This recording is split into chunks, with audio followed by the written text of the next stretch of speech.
Welcome to another episode of Comedy Wham Presents. With me, your host Valerie, and sometime kitty co-hosts Miss Purrington and Mookie are back at home. We're recording from Fallout Theater podcast studio adjacent. Small theater needs all the help they can get dealing with water leaks. Anyway, comedywham.com is your place to go for features about all Austin comedy.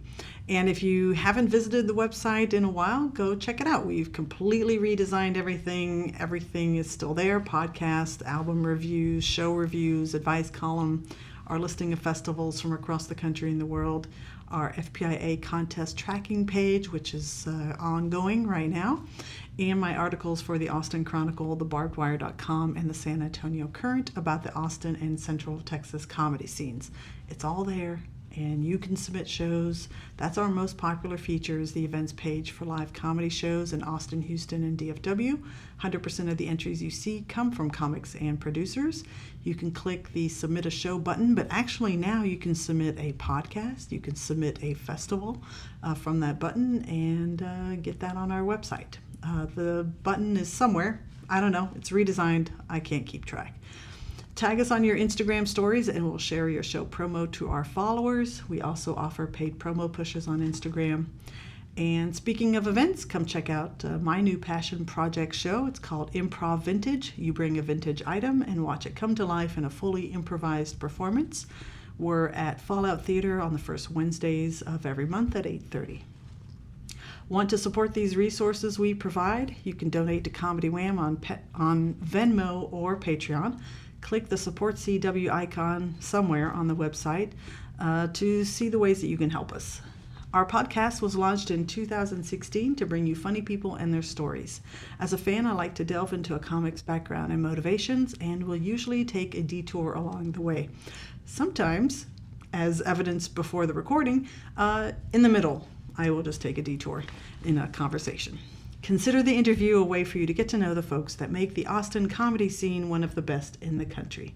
If you like this podcast, please rate and review us. Today, our guest is fresh back from the Del Close Marathon in New York City, and she brought back a new Instagram handle. How cool is that? She is the mastermind behind My Three Stooges Fanfiction, which we thought we were not going to get to see that anymore after our great writer Sam Pierce reviewed her show, but little birdie has told us it's coming back. She's also a musical improviser, which I think is one of the hardest things in the world that you can do. And now Comedy Wham presents our guest, Wallis Brown. Hello. Hello, welcome. How's it going? It's going good. I usually kick these off with an icebreaker question. Okay. So, one word to describe your past.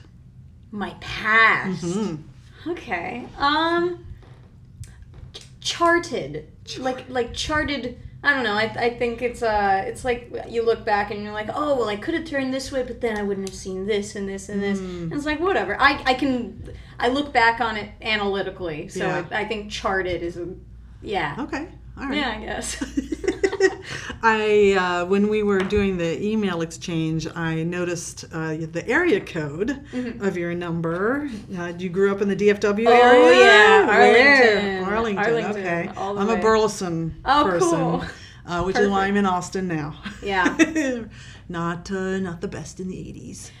I wouldn't know. Yeah, I know. I didn't spend too much time in Burleson, but I love that area. I mean, sure. I mean, other than, okay, so there are two claims to fame to my hometown. One is that now if you need to drive on I-35 South, if any flavor type of restaurant that you want is going to be on that stretch. That's good. The other is Kelly Clarkson is from I did there. not know that. Yes. Yeah, I guess that makes sense. She seems like a DFW type. I say, as a DFW type myself. That's cool. Did you grow up interested in comedy? Oh yeah.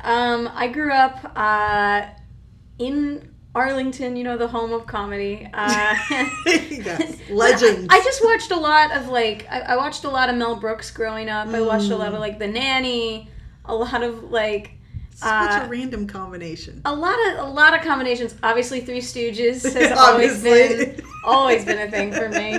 I love them. I actually brought. I don't know if you saw me like smuggle this in. I did not. Oh this my is God. my curly bear that my friend Aspen. Shout out Aspen. That's hilarious. She gave me a curly bear, so I was like, you know what? Yeah, I've got the Stooges socks on, and I need something more external as a reminder of my people. I love them. But yeah, a lot of Mel Brooks. Too much Mel Brooks. Mel Brooks was like the guy. Yeah. Yeah, and like Chris Farley, like a lot of stuff.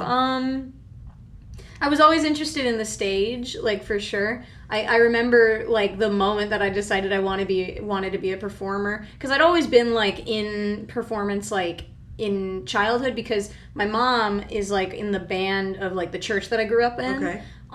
So like I was always seeing her on the stage and singing with her and in choir, and so I was always like, there was no way for me to be like have stage fright. Yeah. Honestly, it just didn't really happen. That wasn't a step we went through, which is fine. Yeah, and then I lost my train of thought there. See, it happens. That's it just what this happens. Podcast is all about. But yeah, I knew that I wanted to be a performer because I played Cruella de Vil when I was 3'1" probably, in the 4th grade, and I remember it was so cinematic.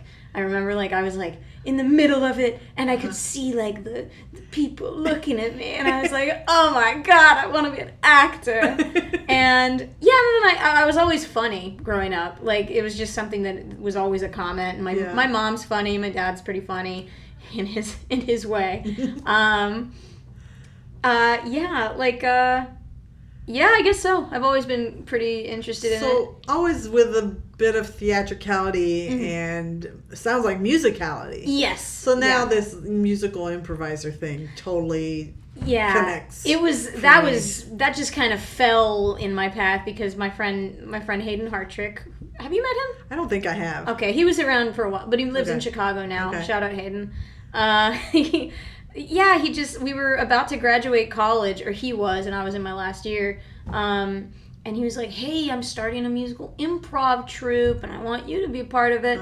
And so I became a part of Tempo Tantrums for a number. I'm familiar with that name. Yeah, that's the main musical improv thing that I did. And I did that for like maybe 2.5 years or something like that, maybe 3. I'm not sure. Yeah.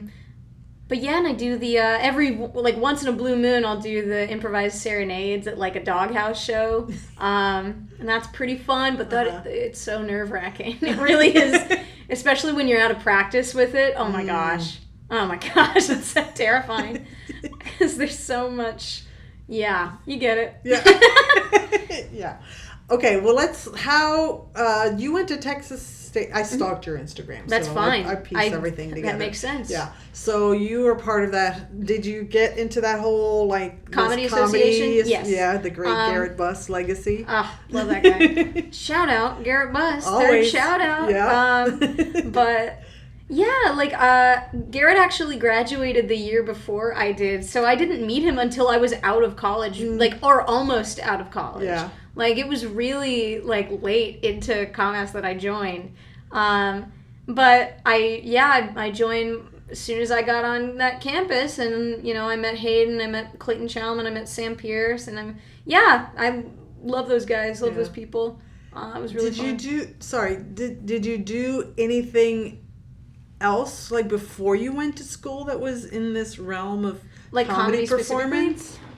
Mainly it was theater, for the first of the first start, because I went to a performing arts high school. I went to the theater portion of Booker T in Dallas. Okay. So it was mainly we'll do improv games, and I knew I liked improv. It was just fun, but it was more short form games and stuff that was not the main meal of the education stuff. But then in college, I really like improv, and that just kind of naturally came out when I met people that wanted to do improv. Mm-hmm. And then my junior year, I took Neil Patrick Stewart's improv class, and that was really a good class. And then I graduated. I moved to Austin, and we were doing all the Tempo Tantrum stuff. I lived with the pianist from Temper Tantrums at the time. And I just kind of, in 23, I just looked up, okay, where can I get like an internship at one of these places? And I went to Cold Town, and I just kind of showed up, and then I was an intern, and that's kind of the pathway. I started taking classes and stuff. So you took improv at Texas State, and for 1 semester. And have you done any of either the Fallout or Cold Town programs? I went all the way. I graduated from the Cold Town program. Okay. I actually haven't taken a class at Fallout yet. I've been looking into it because I feel like they have a lot of good like specialty classes that I would find very interesting. It's just like it's kind of harder for me to get here than it is to Cold Town because I live right there. Oh, wow. I work there. I perform there. I saw you checking Friday night. Yes, I was there. Indeed. I was there last night on my off night because I wanted to see Star Sing. I want to take a Fallout class. I've heard really good things specifically about the sketch stuff. I'm sure it'll happen at some point. But yeah, I graduated the Cold Town program, and now I'm at 401 in UCB, so I'm like almost there with that. Yeah. Who knows? Maybe a third place will buy Cold Town, and I'll have to go through a third year of schooling. Yeah, maybe. I say I'm not actually begrudging. But you seem like you enjoy. I really do that.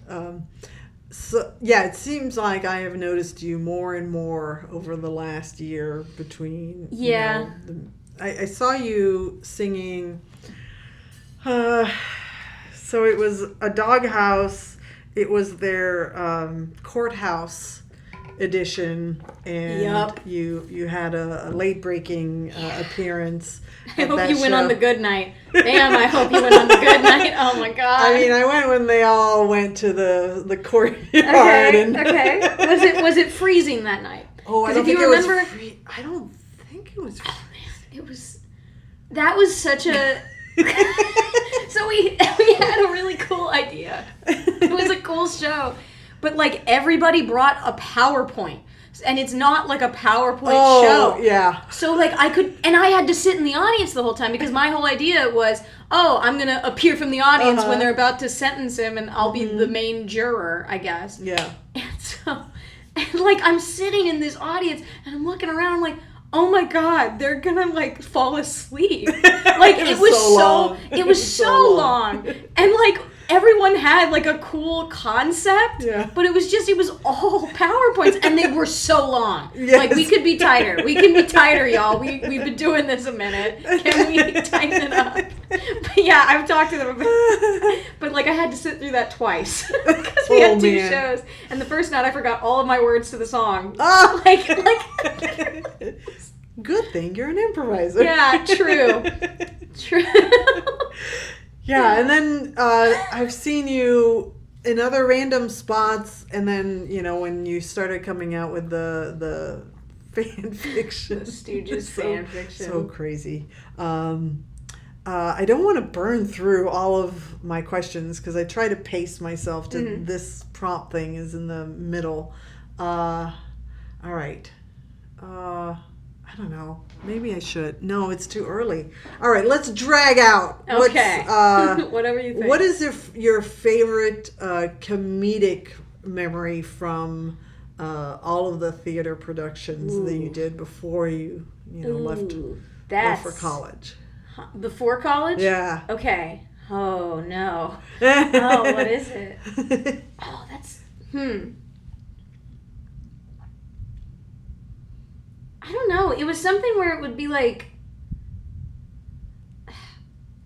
Because, like, there weren't, like, a ton of comedies done, like, when I was in high school, because it's way easier to just... Because we had, like, a 10-minute play festival at the school. We had a one-act play. Like, there weren't a lot of, like, moments for me to actually do a whole lot of comedy, so it would mainly be, like... in person. Okay, I know what I'll tell. Okay. I know what I'll tell. All right. It would mainly be just like, Wallis walks into the room. Oh, she says something. And then, like, it's like, it's this personality thing, and people would laugh, And so That just sounds like I just walk in and say junk and then it's done. Yeah. But like, but I have a pretty good way of like a conversation typically with like jokes and stuff. And, it's just something I'm able to do, which is fun. Yeah. And one time my English teacher, Miss Townsell, not rest in peace. No, she's alive. I was about to say shout out, and then I was like, I don't know what happened there, actually. She's alive and well, and she's awesome, and I love this teacher. But I was in AP Lang or AP Lit or something like that, and she was really cool with my playwriting teacher. Like, they were really good buddies, and so she would go up to the room and they would just chit chat over lunch break and everything. And Miss Price, shout out Miss Price, she like came up to me one time after like lunch and she goes, "I defended you, Miss Wallis." And I go, "What?" And she goes, Miss, maybe I should not be saying these real names, but it's fine. Like, we're cool. But apparently Miss Townsell had told her or had asked her like in privacy, like, "So is Wallis always on?" Okay, awesome. And then my playwriting teacher was like, "Well, I would rather have like someone that's always on that I can tell to like reel it back than like someone you can't pull anything from." Yeah.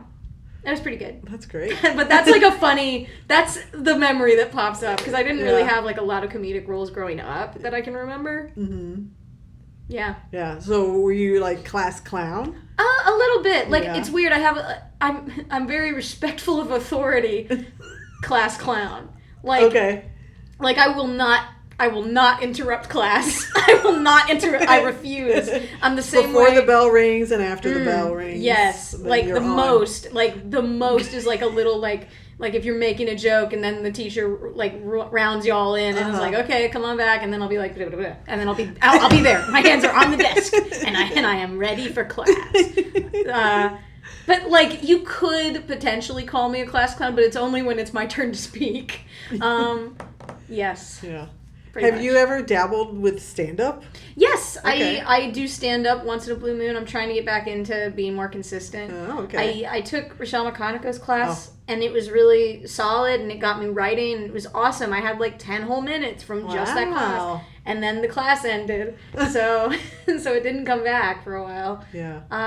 But I want to I'm interested in going to see the Cap City stand-up, like, classes that they have. They're classes? Coming. Yeah, because I did FPIA one year. Mm-hmm. I did not make it, but it was fine. Yeah. A lot of people came out. There's a lot of really people. Fun. Like, it is a lot of people. Oh my plus. gosh. Yeah. It's crazy. But it's cool. But yeah, I do stand up sometimes. Yeah. It is something that I want to get better at. Yeah. Like, consistently writing. That's always a major thing. So when you went to Texas State, I mean, you've got the I can't say the word. I don't know. Maybe I can. Commas. But it's Comedy Association. Yeah, it's Comedy Association. We're just college kids that wanted to make a joke, I guess. Yeah.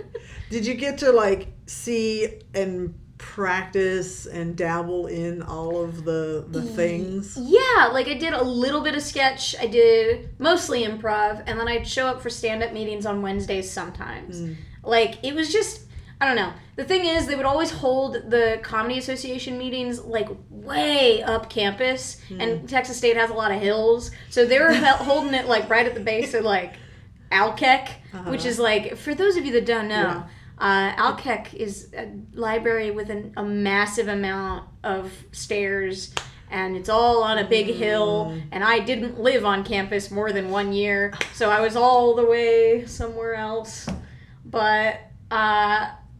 yeah, like I went to a fair amount of those.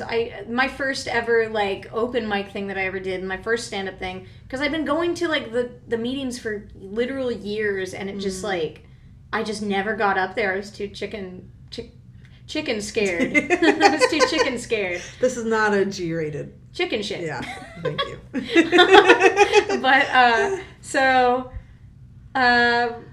yeah, at George's they would have those little monthly like showcases for Comedy Association, and they'd have like stand-up, they'd have like improv, sketch, whatever was happening. And at one point they had an open mic in my like senior year. Okay. And I went up for like a whole 10 minutes, and it was cool. My friend Ava Baker, shout out Ava Baker, number 5. But she like had to do a project for her documentary class that she was taking, and so she filmed, like, she followed me around with a camera the day before, where like so that I could, it was like an accountability thing where she was filming me write all of the stuff I was gonna use.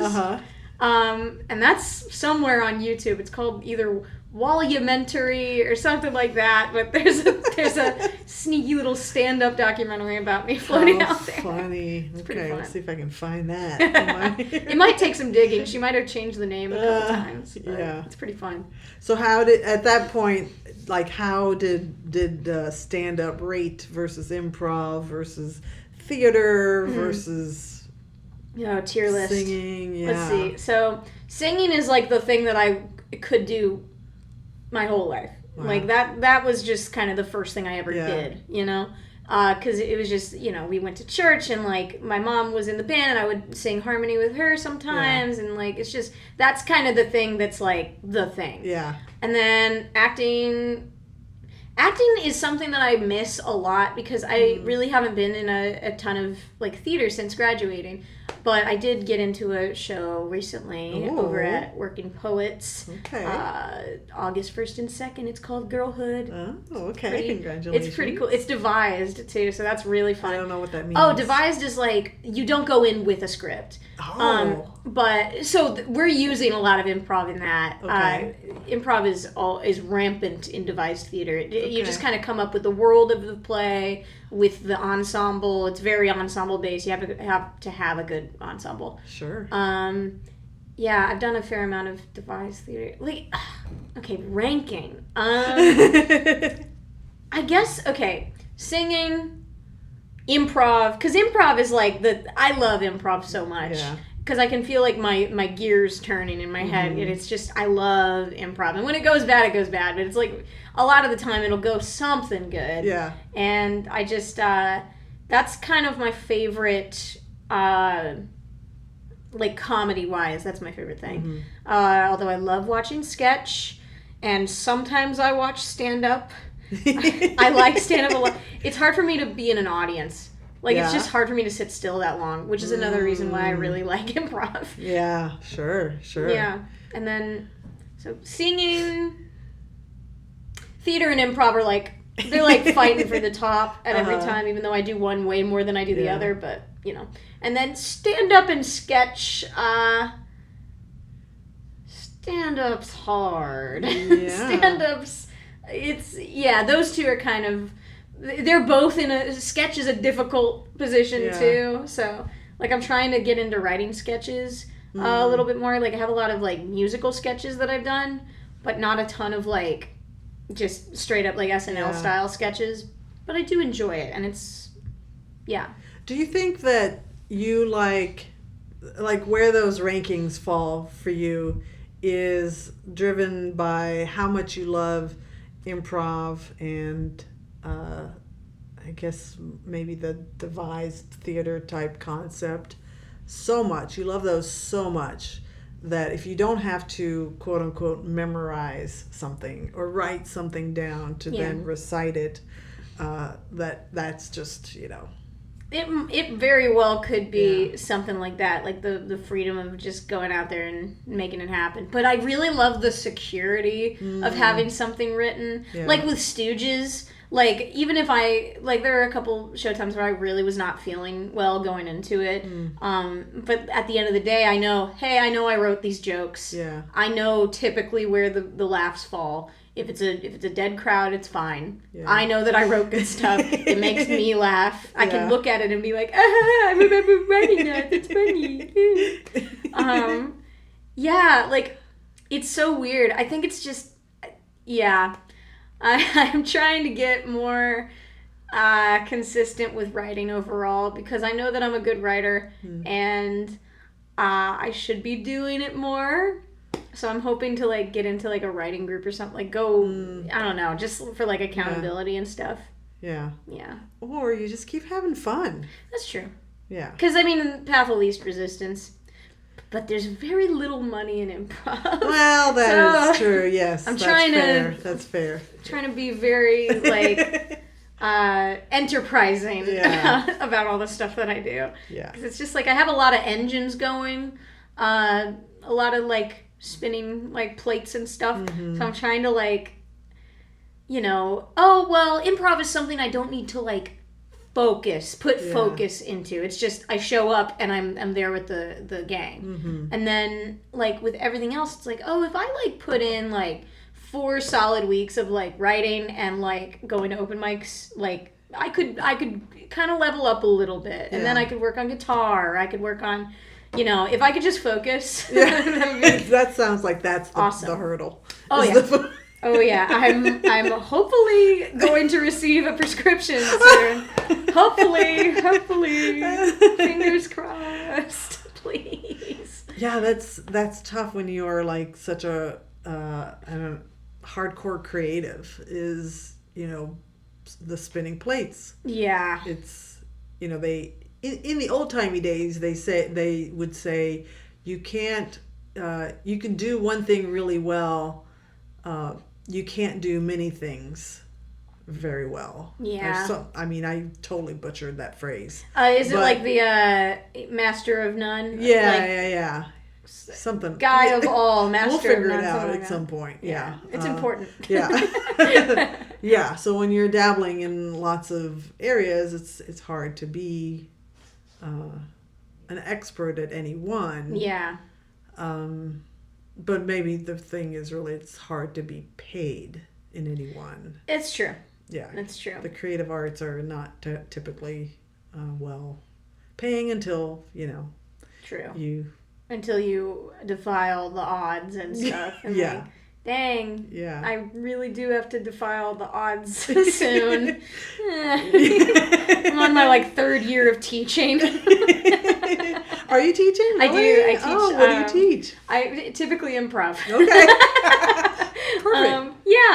I help run the summer camp over at Cold Town, and then I work for like creative action after school program. Okay. So. That makes so much sense too. Your high energy is great for. I love working with kids. Yeah. They're awesome. Yeah. So, she was my level 6, and she does the youth improv at Cold Town. Oh, Kristen? Yeah. Heck yeah. Yeah, she's fun. She is awesome. Yeah. I like her a lot. Yeah, you could tell that she works with kids a lot because of the way she taught our level 6 was very like, hey, whatever. It's this gesture is so hard. That's awesome. Oh, I gotta talk to Charlotte about that. I'm friends with her daughter too. Oh. I love that family. They're good people. But this is yes, that's exactly the gesture. Oh, yeah, they're great. I love working.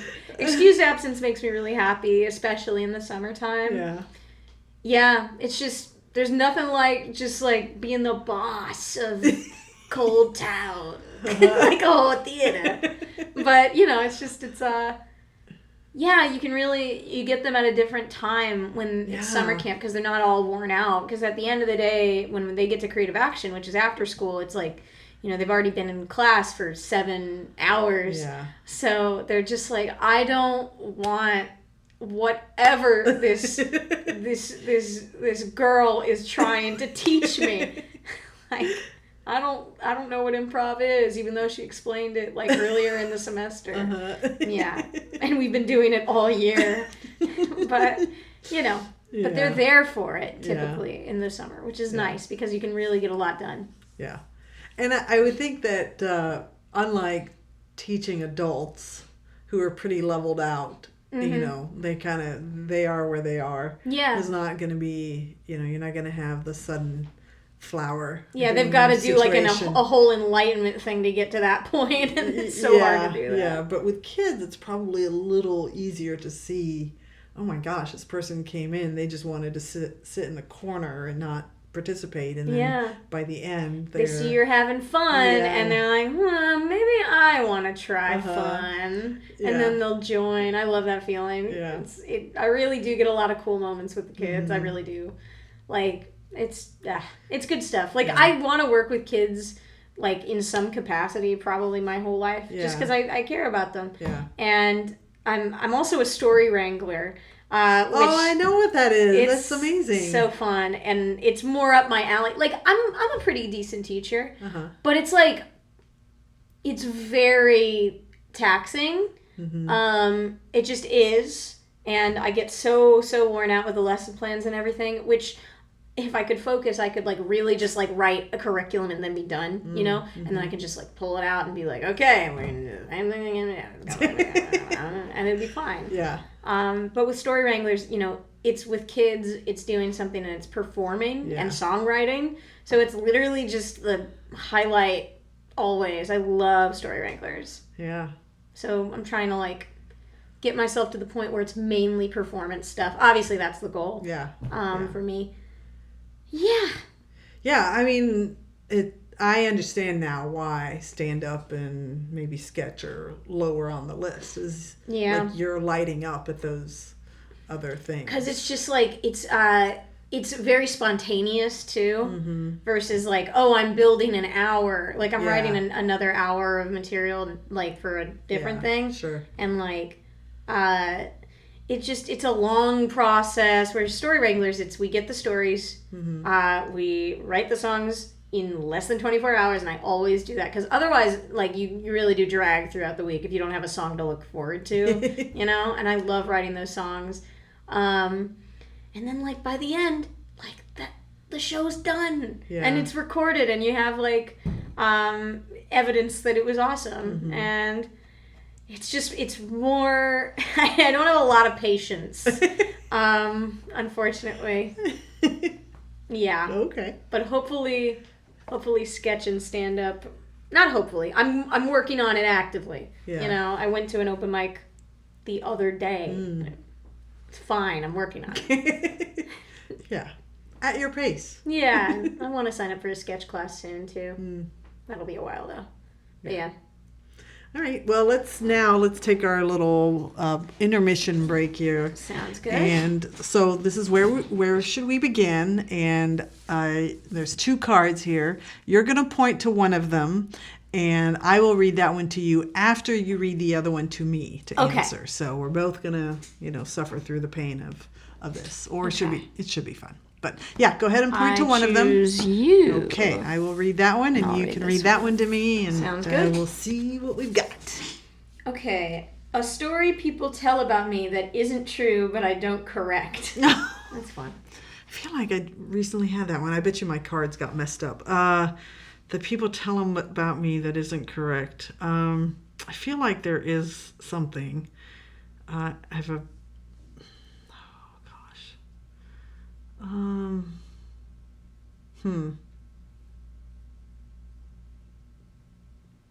can't think of anything. And I'm old. There's plenty of stories. Come on, Burleson. Come on. So Burleson. Oh, God. In college, so I got all of my wild hair out in high school because Burleson. There's nothing else to do as a teenager. So you go drink. And I stopped drinking completely after a certain incident that happened that I've told on another episode. I'm not going to retell it here. And in college, I didn't drink at all. And I have a friend who is convinced that I went out and partied during college. And I'm like, no, I partied. I just never drank. So... because I went to UT, so everybody's partying at UT. Keg stands. At keg stands. I was in a fraternity, but it's a social fraternity. Yes, there were parties and there were keg stands, but I never did that. So, yeah. I guess. Cool. Yeah. Do you ever wish that you could at least do a keg stand? I guess, but I'm not very balanced. I'm not very good at that. My mom can walk on her hands. Oh my God. For like a little bit, not like professionally, but It makes me wonder, like, I never did a keg stand. I have a friend who got married, and as part of the reception, in her wedding dress, she did a keg stand. It was the wildest That's thing. awesome. It's a heck of a photo. Yeah, that would be awesome. Yeah, it's a very classic photo. Okay, yours, Wallis. Okay. I finally have some clarity about... Okay. Honestly, like, just kind of trying to not freak out, like, about a lot of stuff.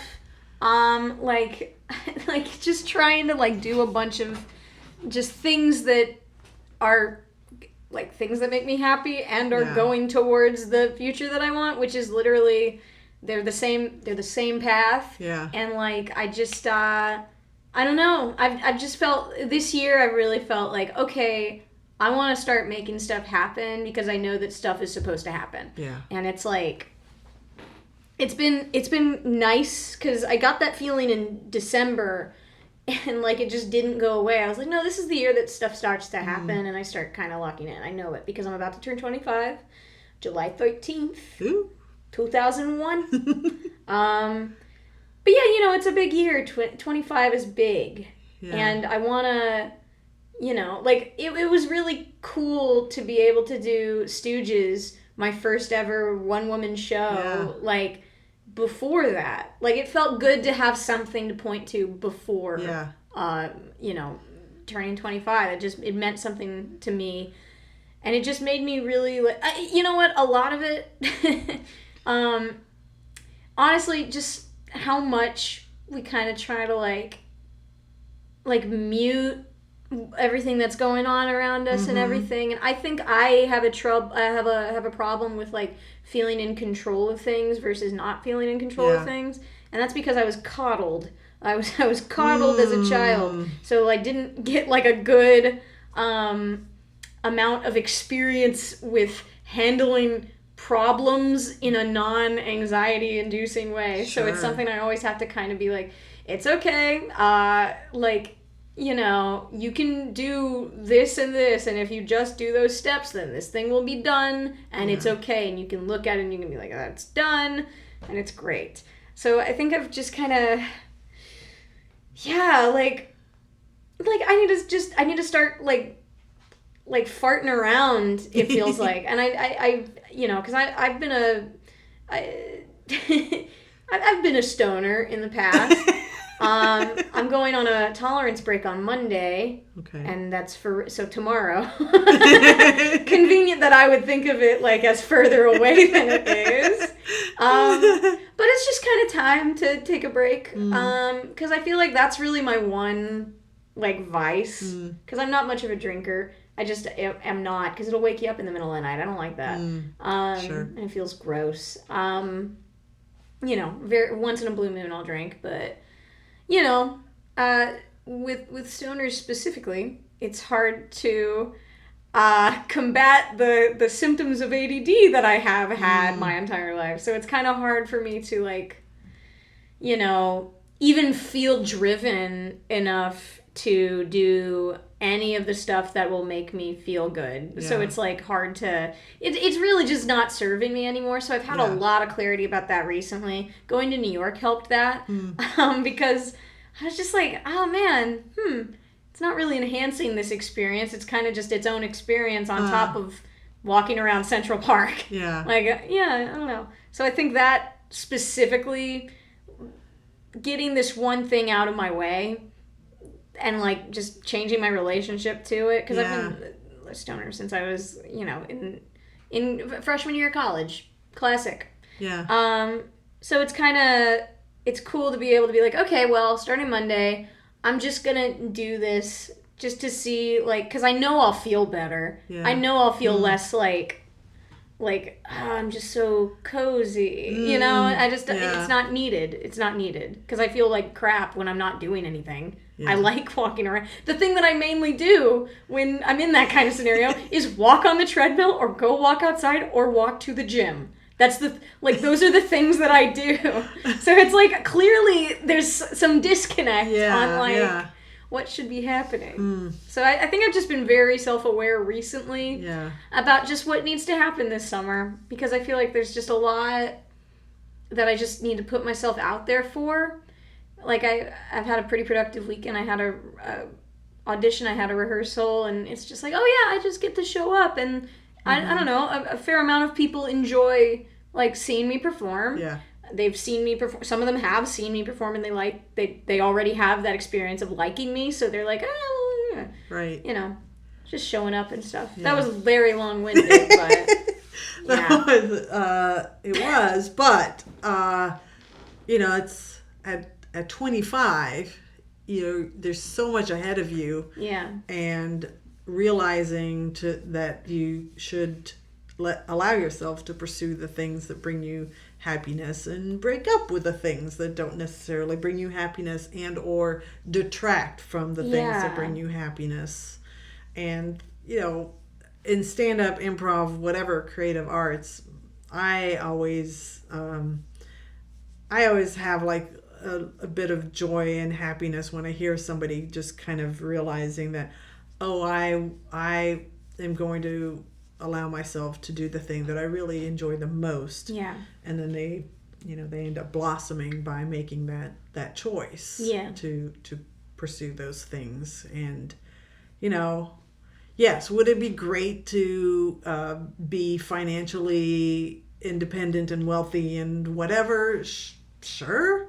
Mm-hmm. But it's also pretty damned important to be happy. Yeah, because it's like you only really, like, you know, you think about generational wealth versus like you only can live one life. Yeah. Which I know is so cliche, but that's literally true. Yeah. Like the only thing, like, have people around you love. Yeah. Be able to help them so they can help you. Yeah. And like do the thing that you want to be doing if you can do it safely and good. Right. Right. Like, yeah. Yeah. And the things that you're doing this year, you specifically are setting yourself up for things to keep growing and expanding. I feel that way. Yeah. It feels cool, because it's like when I did Stooges, like at first that was just a 10-minute bit that I did on the last Explorophoria, like the big final one. And then my friend Colin, shout out Colin, my friend Colin was like, you should turn that into an hour. I was like, you know, I bet I freaking could write an hour of Three Stooges fan fiction. I just figure out I'm able to do that. At least an hour, probably. Yeah, and all it was to like get it happening was just like meeting with Will shout out Will Cleveland. So many. I'm name dropping all of my friends. But he it's just setting up setting up a meeting and then talking about like, hey, when can I get this on stage? And then having a freaking deadline. Oh my gosh. And then I get to the day of, and it was literally so fun. All of it was so fun, and I felt so good, and I was like, oh my god, I actually finished something. Because I very rarely finish things. So, you know, it feels like a very turny year. Mm-hmm. And then this 10 minutes turned into a New York comedy performance. So how did that compare to your performances at Cold Town? Well, it was at 6:30 a.m. It was at 6:30 a.m.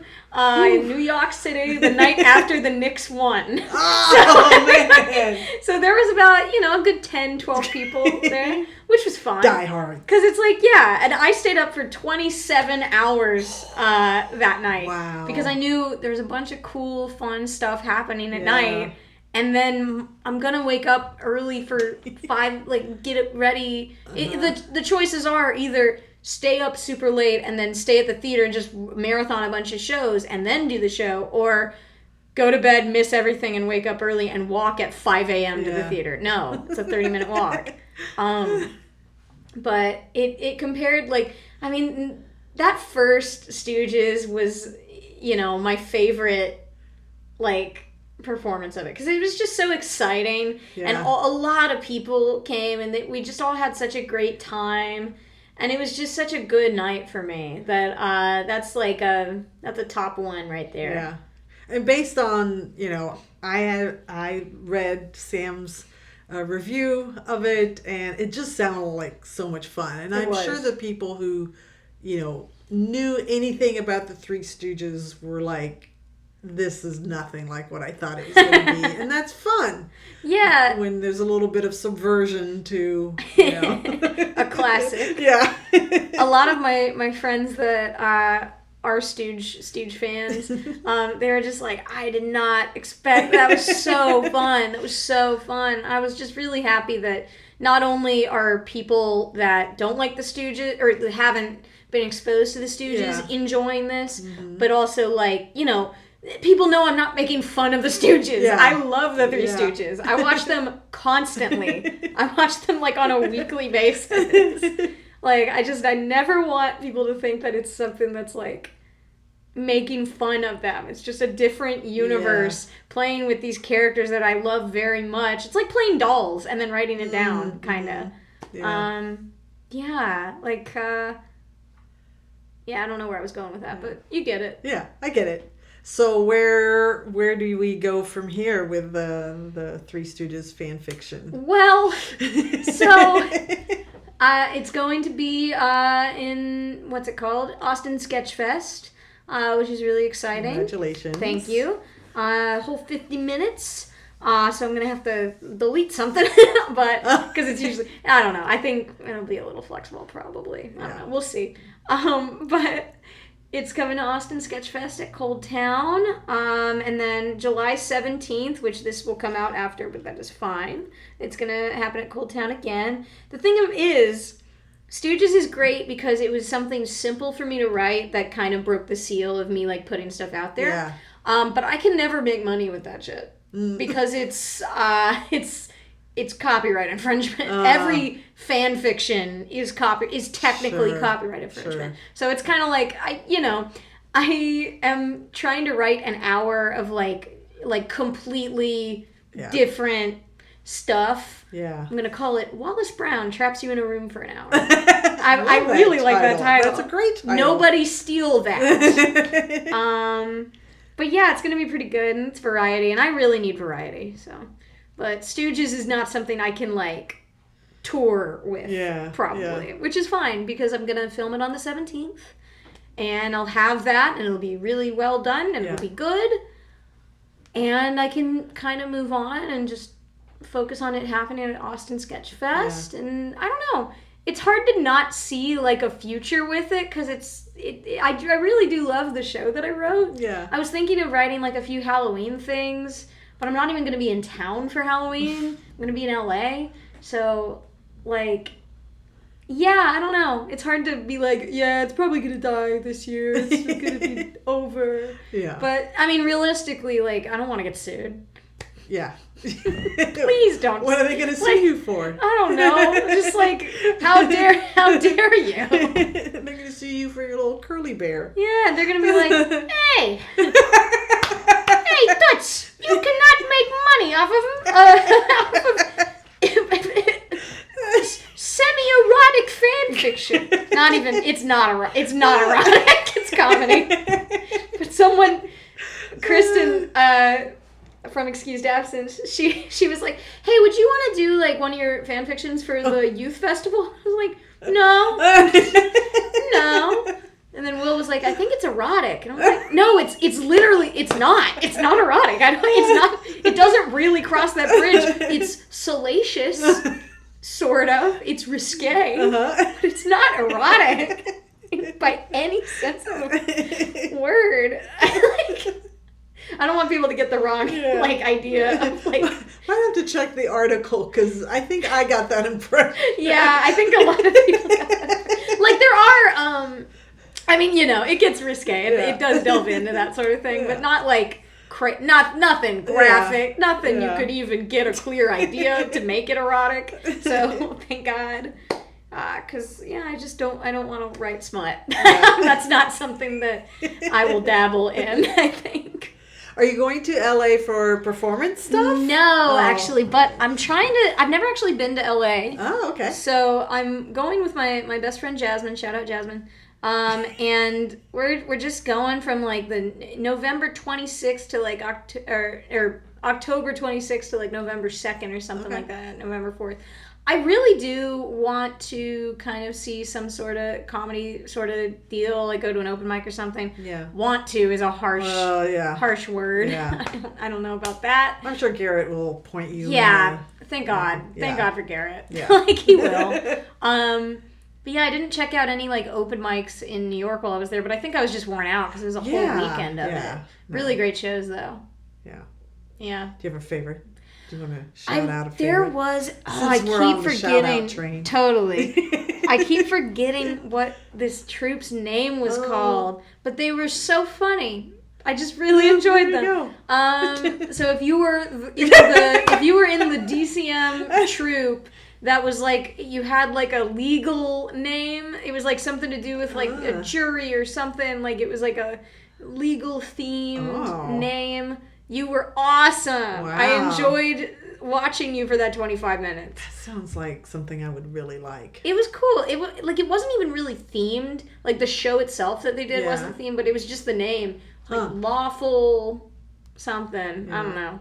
But that was pretty good. There was they went by a different name at this one, but they used to go by White Women. It's a bunch of black men and they go by White Women and they're so freaking funny. Oh my gosh, they were crazy funny. But they went as something, the Big Show or something like that. The Big Show. Yeah, and I got to see that. That was really cool. I got standby on that. And then I saw Matt Besser in a couple things, which is so funny because Matt Besser is the grandson of Joe Besser, which is a Three Stooge, the fifth Three Stooge. Yeah. Learn more about that in the show, the educational portion.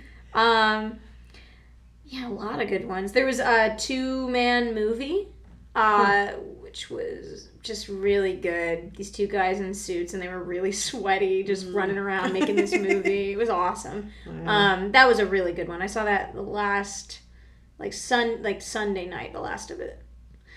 Yeah, it was literally a marathon. Yeah, it really was. I was exhausted. I started blacking in and out of consciousness while I was watching The Rose. Because I was rooming with Amy Knopp, and I was originally going to sleep after Stooges. That was the plan because I'd been up for 27 hours. Yeah. And then I got intercepted, and my friend was like, "Let's go get breakfast," and I was like, "I am hungry." And then I ended up tagging along. I was like, you know what? I'll go see The Rose. Whatever. I'll go see it, just to support. Yeah. And then I can't remember any of that show. Any of it. Man. Because I kept just Kyle Urion was next to me. And he was like, "Are you okay? I'm not here." Yeah. That's like me covering Moon Tower Comedy Festival. It's just nonstop. I have never been to Moon Tower. Oh, I need to check it out. Yeah, it's fun because, it is a lot of stand-up.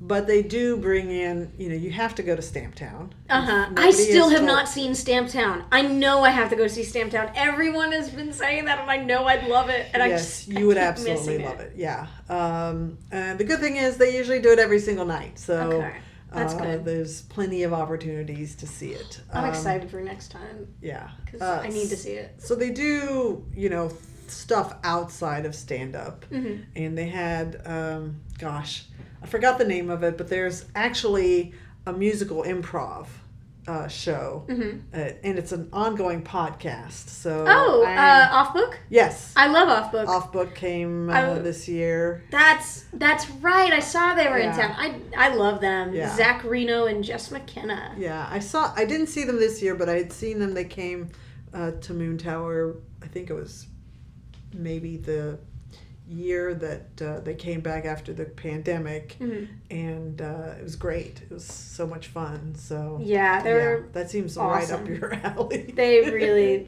that's what Hayden really wanted to do. We were planning some sort of musical improv podcast, when he still lived here. I don't think that's gonna happen. Yeah. I feel like it's not gonna happen. It's hard to do that over Zoom. Yeah, no, I'm not. I'm not even gonna attempt it. No, I'm not doing that over Zoom. Fair.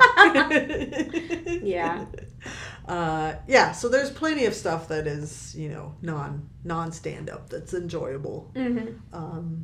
But yes, you must see Stamptown. I keep Another like thing about like just showing up more to things is just like going to see more shows. A lot of the time I can get into like a few theaters for free, and it's like whatever, just I don't know, go take an Uber, just go. Yeah. You know, but it just doesn't happen because you're just so like it's so easy to just be like holed inside. Yeah. So I'm just like trying to go see more stuff. Like I didn't see a Broadway show while I was in New York, which everybody was like, you gotta go see Proof. You gotta go see Proof by David Auburn. And like I love Io Edebiri, who was in it. And then what's the other guy? It doesn't matter, I don't remember. But he's awesome too. It's a play that I read in high school. So in my mind I was like, I don't really want to. You're too close to it. Like, I'm like, I already read, I have the script. I don't need this. Yeah. But I do kind of regret not going to see it because I just really like Io. But, yeah, like, I feel like I was very worn out by just sitting in one place for a while. So I think it was just a no-brainer that I was just like, okay. Yeah. I'd rather walk around. So I hung out around Central Park and everything. It was pretty fun. Yeah. Yeah, you definitely have to balance. When you're doing something that intense. I can't sit still for that long. It's nuts. I'm capable, and I don't like it though. I really don't like it. We're going to start wrapping up. Okay. And I'm just going to ask you some random questions. Okay. I know I was kind of trying to get at, you know, which is your favorite art form. But what is your absolutely favorite thing about being on stage? Favorite thing about being on stage? I really like making people laugh. I really do. I get such a kick out of it. Yeah. It makes me feel cool. It makes me feel hot. I look confident. I really like when in an improv show specifically, like when you're in a good scene and then I'll like run to make the edit, and it's just like a different energy when it's a really good show and you're like fueled by the good show, and you're just like, because I will book it across the stage to sweep, and then I'll jump off the stage and I'll land and it's awesome, and it's like when I have that kind of energy, like it's just like unstoppable for me. Like it's really the thing that I enjoy most is just having that energy, like fun, like being filled with that. Yeah. That's the thing that I get out of it for sure. You said earlier that you didn't mind if, you know, you weren't getting an audience reaction. Yeah. But what is your least favorite thing about being on stage? What is my least favorite thing? Honestly, at this point, it's kind of like, I can understand that people can also just be having like a bad day. Yeah. Because like when I'm in the audience, I often have to kind of force a laugh. Even if I find it genuinely funny, I'm just like, okay, I need to give them a laugh because that did make me laugh. I want them to know that was funny. Yeah. It's not doing me any harm to laugh, so I will laugh. Yeah. I really, when you go out there and it's a black hole and like, it seems like they're not reacting to anything. It's so hard. But doing Doghouse shows at 7:30 on a Sunday, it humbles you enough to be okay with a very quiet room. Even when like the two audience members are your buddies. Yeah. Like we've done shows just for each other before, so it's kind of like, I don't know. Like it's not my favorite thing. Obviously, it's good to have that energy. But honestly, sometimes it's fun to have like a dead crowd or a small crowd because it's just like this is intimate, and even like the intimacy of how awkward this is also kind of adds to the humor. Like our Mother's Day show that we did, it was so stupid, and it was made stupider by the fact that we could make eye contact with everyone in that room and we knew exactly what they were thinking, and it was awesome. Although I did Who's Slide. They signed me up for opening for Who's Slide like a month ago or something. And, like, the thing is, Stooges is not a good opener. You have to be prepared. You have to be very ready. You have to know what you're walking into before the Three Stooges fanfiction makes an appearance. So it didn't go well. It was like a big audience too. Oh wow! Or like not a big, like a decent audience to follow. And then one of the comedians who was doing like the actual show portion. Their, like, girlfriend was in the front fucking row scrolling on her phone. Like, the whole time. So that took that fucking depleted me. Yeah. Like, all the wind was out of my sails. And once something like that happens, like, it's just kind of is like, what the hell? Like, if you don't even... Like, it happens to me with teaching, too. Like, when someone just does something and it's like, dude, you know that that's not... okay. Yeah. And they just don't care sometimes. In the front row, God. In the front row, man. Yeah, it was weird. That was not my favorite. Yeah. Yeah, it's hard when... Yeah. The front row. Sit in the back. Yeah, literally. If you're going to do that. Yeah. But... God. It's so gross. I know. So gross. So I guess that's my least favorite thing. Yeah, for sure. Or when people... I hate... Let it out. Yeah. I hate when... So I mentioned my like, I'm okay with authority. And so, like, if the teacher is talking, I'm not going to be freaking talking. Yeah. Because that's me. Yeah. But, like, when people are talking in the audience, like, and they just don't have any sort of... Like, it's different if you're, like, in the back of the room. Because, like, I was hanging out with my friend, like, in a show... And I was in the back, and I just kind of leaned over to make a little quick joke about something that had happened. And it was quiet, and it was contained. And that's it. But when people, like, go on and on, I'm like, can y'all... Like, you, especially when I'm in a class, and I see, like, the teacher just kind of give up. Because it's just like, oh, my God. What are you here for? Yeah. That's my least favorite. You paid tickets. You paid for tickets. Just go to a coffee shop. It's... crazy. There's a lot.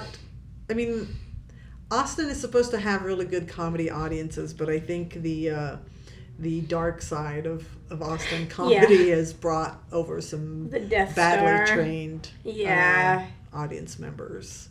Yeah. And you don't want to, because you know if you call it out, it's just going to suck it's going to be a whole out thing. I don't want to be at odds with the people that I'm supposed to be making laugh, because I'm not making them laugh either way, is what I was thinking when she was texting. Yeah. Because I really did. I was almost like, I almost did like a curly voice, and I was like, hey, or that's Mo.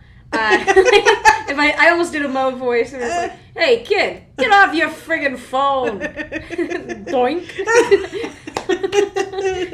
Yeah. Oh, goodness. Ugh, yeah, I get it. All right. Well, are you ready are there any other things that you would like to promote before? Sure. You're going to get a full later moment to highlight. But is there anything we haven't talked about that you want people to know about you?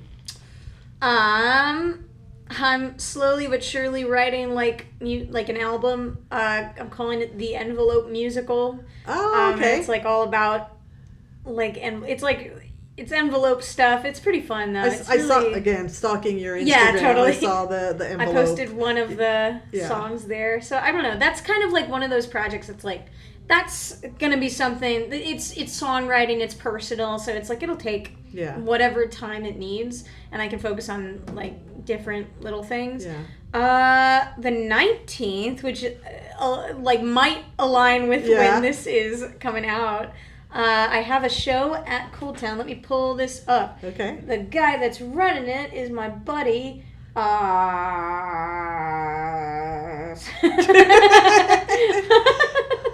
My buddy Andrew Peterson. I didn't forget his name. I was looking for the thing.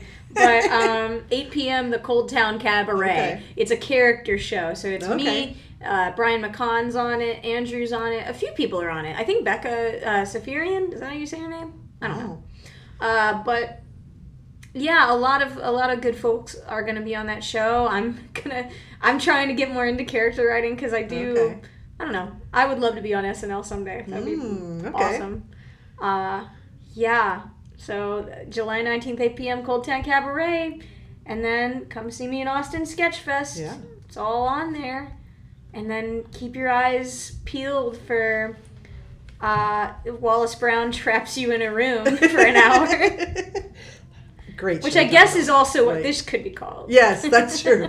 Valerie traps people in a room and makes them talk to her. Yeah. All right. Well, are you ready for your closing question? Sure. Okay. Okay. Ominous. One word to describe your future. Okay. Inevitable. But in like a good kind of like bright. I'm seeing inevitable with like the background being like a big shiny yellow. Ooh. Like what's inevitable? Like yeah, like bright. Yeah. I think it is bright. Yeah. I think this is a year where I figure out a bunch of stuff. Yeah. And I think soon I'm I'm already reaping benefits. So yeah, bright. Okay. Yeah. How about you? My future word, it's there. There. Over there. It's over there. My future is, as of this recording date, we're heading to our first festival, so we're pretty excited. With Improv Vintage. So that is so exciting. Yeah. Wait, is it I.O.? No, this is, I wish we wanted to be at I.O., but no, this is a Laugh Out Longview, so we're headed to, okay. Yeah, it's like, very small festival, but still. Hey, and we're the only Austin representatives, so where is it? Exciting. Where is Longview? It is like east of Dallas. Oh, okay, so, cool. Yeah, it's like 4 or 5 hour drive from here. Heck yeah. But still, it'll be nice to have that nice. credit, and then, hopefully that helps with other festivals. Absolutely. We think this is a really fun, cool concept, and it is. I've seen one performance of it, and I enjoyed it. I remember. Woohoo! Yeah. All right. Well, that is a wrap on Comedy Wham Presents Wallis Brown. Wallis, tell us where we can find you on social media now that you've got a brand new, fresh handle. Yeah. And if you want to do the rattle off of your upcoming shows. Absolutely. So my new handle on Instagram, it's no longer the period wall period is period Brown period, because that's supposed to make people be able to spell my name correctly, and that never works. But now you can find me on Instagram at Wallis Brown Comedy, and on TikTok at Wallis the Mage, like wizard. That's my middle name is Mage. Ah, okay. Yeah, TikTok and Instagram are where I normally reside. I'm starting up my YouTube channel. Okay. I've been saying that forever, but I'm actually going to do that. Like I already uploaded one video earlier this year, and that is the Wallis Archives on YouTube. And right now, that's kind of what I got going, pretty much. And then, you can see me. I'm in Candy Necklace every other Sunday. Okay. I open during Herald Night, so that's like 7:30 at Cold Town. And then every last Saturday night of the month at 7 p.m. here at Fallout Theater, I am in Unhinged, which is an improv show that's pretty freaking fun. And then every second Sunday night, I have, at 7:30, I have Doghouse Variety Comedy Show. That's me and a bunch of my buddies from Comedy Association. So that's pretty fun. We bring a lot of experimental stuff. And what else? I'm in Switchblade, so My gosh, you're busy. Wow. Yeah. I'm in Switchblade. So every second Saturday at like 9:30 or something like that, I'm in that.